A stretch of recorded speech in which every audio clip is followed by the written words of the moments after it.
Just because you've received $200,000 from us doesn't entail any obligation on our part. My eldest son's wife admonished me, despite my footing the bill for their new house. Reflecting back 15 years to when my husband passed away, it was an immensely challenging period to raise children as a single mother. The bankruptcy of Lehman Brothers had triggered waves of recession, making job opportunities scarce, particularly for someone like me who could only manage part-time work at the time. Full-time employment felt like a distant dream. How he persevered through those hardships and pulled myself out of poverty, I managed to purchase a new apartment for my eldest son and his wife. However, instead of gratitude, my eldest son's wife continued to show disrespect. Frustrated and at my wit's end, I turned to my son, asking if he had anything to say while his mother was being treated so poorly. His indifferent response stung. "See what happens when you stop paying." That moment, something inside me snapped. "Well then, I will," I declared, cutting off all payments. And thus, I am Emma, currently 53 years old, a single mother who raised 2 boys on her own. I got married at 20, bore my eldest son Edward at 22, and 3 years later, welcomed my second son George into the world. Life was good with my loving and family-oriented husband, who worked for a small to medium-sized enterprise. Our modest lifestyle reflected our financial situation. We made do with the cheapest groceries, indulging in grilled meat only on payday. Tragedy struck when my husband died in a car accident, leaving us without his income. The savings we had set aside quickly dwindled, and I found myself working tirelessly to make ends meet. Despite my efforts, full-time employment eluded me, and part-time jobs paid meager wages. I refused to resort to work that exploited my sexuality, despite the potential for higher earnings. Desperate to improve our situation, I turned to the computer my late husband had purchased and explored ways to earn money online. Starting a blog titled Single Mom's Child Rearing Struggles, I subtly incorporated affiliate marketing, hoping to supplement our income. To my surprise, the blog gained traction rapidly, attracting attention from online articles and magazines, resulting in a steady stream of income deposited into my account every month. Requests for lectures started pouring in, and before I knew it, I had earned the title of Queen of Affiliate Marketing. Leaving behind my day and night part-time jobs, I made affiliate marketing my primary source of income, hosting lectures and seminars on the side. Suddenly, I found myself living a lifestyle so opulent that it seemed unbelievable compared to the days when I struggled to afford even a school backpack for George. However, as our financial situation improved, cracks began to appear in our family dynamic. Edward, basking in newfound extravagance, neglected his studies and ended up failing a year of high school. Refusing to repeat the grade, he dropped out altogether, immersing himself in the nightlife scene and falling in with a troublesome crowd. Looking back, I realized how foolish I was to get carried away by my newfound success, neglecting my role as a mother. Caught up in the whirlwind of lectures and accolades, I failed to be there for my sons during their crucial adolescent years. Instead, I showered Edward with money whenever he asked, oblivious to the harm it was causing. While Edward spiraled into trouble with the law, George, in stark contrast, remained steadfast in his studies, distancing himself from negativity and injustice. Their paths diverged drastically, straining their relationship. George, witnessing Edward's aimless existence, voiced his concerns, urging me to stop enabling him. Determined to help Edward find purpose, I secured him a job at a publishing company through a connection. Yet despite my efforts, Edward's disregard for responsibilities led to his eventual dismissal, leaving me frustrated and disappointed, especially considering the publisher's support in turning my success stories into books. I found myself apologizing once again, this time for the irresponsibility of my over 20-year-old son. However, to my surprise, they offered their own apologies, admitting that our guidance had been lacking. It was a bitter experience for all involved, leaving no one feeling fulfilled. Feeling unfit to be used by others, I resolved to venture into something on my own. Despite his own lack of perseverance, Edward finally expressed an interest in starting his own business. I invested in his venture, an import business, only to suffer significant losses when he treated it more like a series of sightseeing trips than a serious endeavor. Optimistic due to my extensive network of friends, Edward then turned to network marketing. In support, I purchased pots and water purifiers, hoping for success.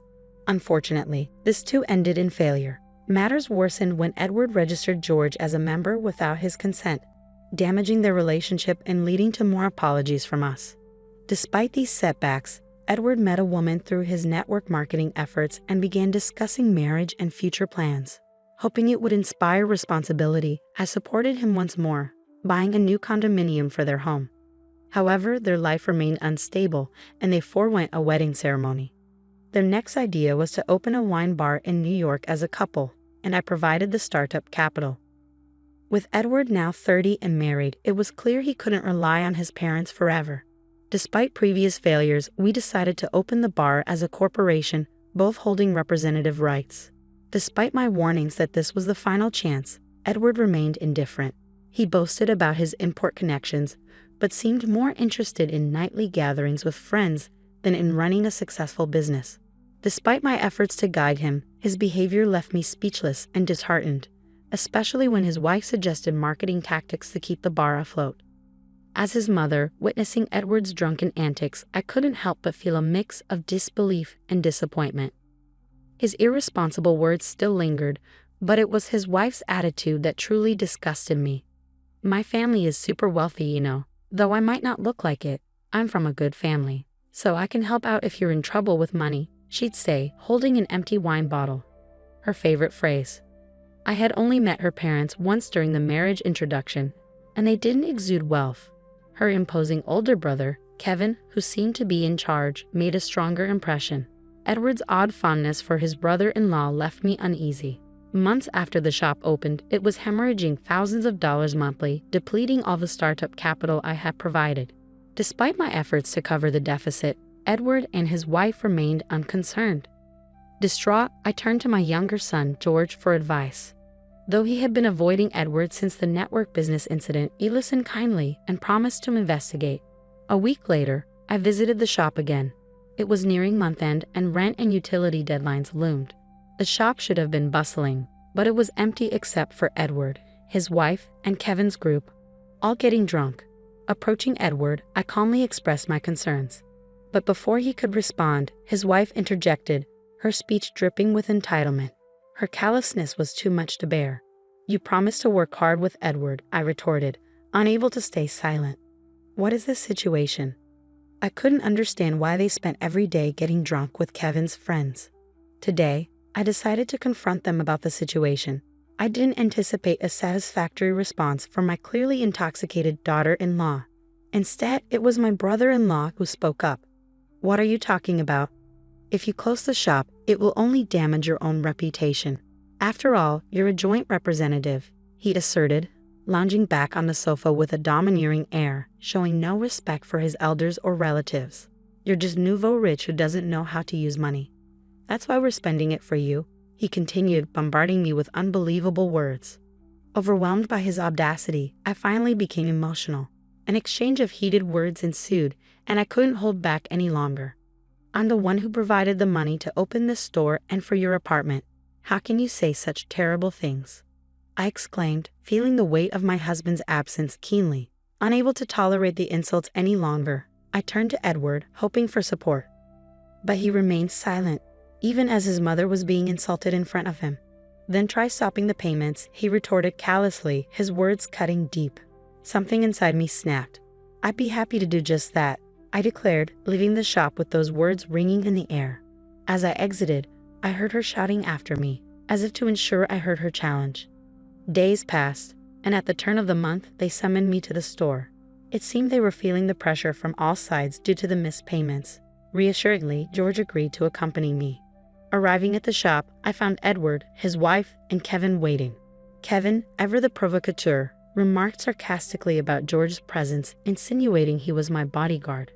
Thankfully, Edward clarified that George was his younger brother, and Kevin seemed to understand, his speech surprisingly clear without the influence of alcohol. However, I noticed something amiss. Edward remained standing while his wife and brother-in-law lounged on the sofa. Kevin wasted no time in addressing the situation, his tone heavy with accusation as he rested his feet on the table. I couldn't contain my anger at his utterly outrageous behavior and snapped back, reminding him that it was none of his business. But George intervened, urging us to continue as it wasn't entirely unrelated. Introducing himself once more, he revealed his profession. "I am George, an attorney. I am going to sue Millie and Kevin, who claims to be her brother, for fraud and embezzlement." His calm demeanor left the three of them puzzled. "When did you become a lawyer?" Edward asked incredulously, as George had still been a high school student during the network business incident that caused a rift between the brothers. Since then, Edward and George hadn't communicated much, leaving Edward in the dark about George's endeavors. Undeterred, George proceeded to lay out the facts. "Firstly, Millie, you and Edward are living together in the apartment purchased by our mother, and you're working together in the store financed by her. However, since you haven't submitted a marriage certificate yet, your arrangement is considered a de facto marriage." Ignoring Edward's question, George pressed on. Interrupting, Edward turned to Millie in surprise, questioning whether they had indeed not submitted their marriage certificate. Flustered, Millie settled back onto the sofa, struggling to find her words. Realizing that George had likely uncovered this information beforehand, he smoothly continued. "In addition to that, Millie, you have been in an intimate relationship with Kevin for a long time and have been cohabiting with him right before you started living with my brother." Edward's expression shifted from surprise to annoyance. "Wait, is it true, bro?" he demanded, finally grasping the gravity of the situation. I couldn't help but glare at him as George laid out the damning evidence. "And aren't you staying at Kevin's house several times a week even now? This means you are in a state of de facto marriage with him as well. You have deceived Emma and Edward and used them for your money-making. This can be interpreted as a fraud charge," George asserted. My eldest son's wife was thrown into disarray by George's words.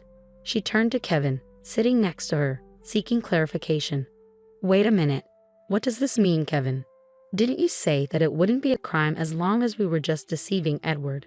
Millie admitted, out of sorts with George's accusations, revealing that she had deceived Edward at Kevin's instruction. Her admission left me astounded by her simple-mindedness. George continued to press the issue.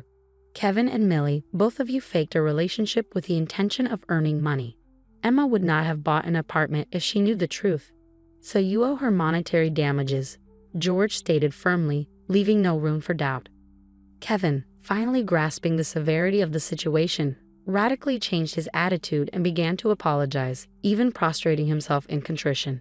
But George wasn't finished.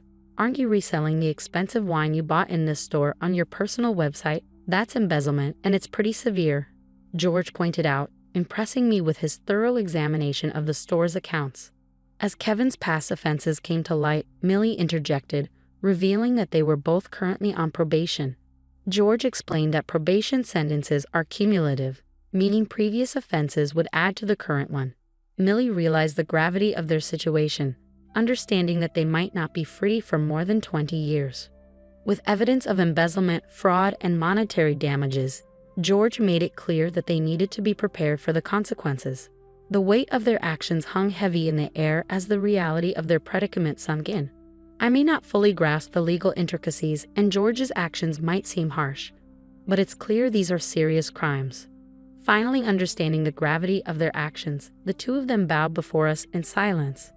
"So I was a victim of fraud. Thanks, George, you saved me," Edward remarked, acknowledging George's role in uncovering the truth. However, when George announced plans for a civil lawsuit against them, Edward was taken aback, finding the situation too complicated to comprehend. Despite being one of the business associates, George sought damages for the store's losses caused by Kevin's mismanagement and warned Edward of potential criminal charges if he continued to turn a blind eye. As they pleaded for leniency, I realized George had been aware of Millie's actions since the network business incident. His dedication to justice and his meticulous investigative skills, honed while studying law and working at a detective agency, were evident. Despite his firm stance, I couldn't help but marvel at his growth from a bullied child to a capable adult. Ultimately, George chose not to press charges immediately, citing the statute of limitations for fraud cases. He observed their behavior, hoping for genuine reflection and change of heart, and change they did. Millie now works diligently at a nursing home, while Kevin dedicates himself to church duties as a priest apprentice. Even Edward, once a cause for concern, has distanced himself from his past associates and runs the wine bar with integrity. Their transformations give me hope for the future. Perhaps it's time to celebrate their progress with a launch party for the wine bar. And as I reflect on the twists and turns of this journey, I consider writing a book to capture the remarkable story of redemption and growth.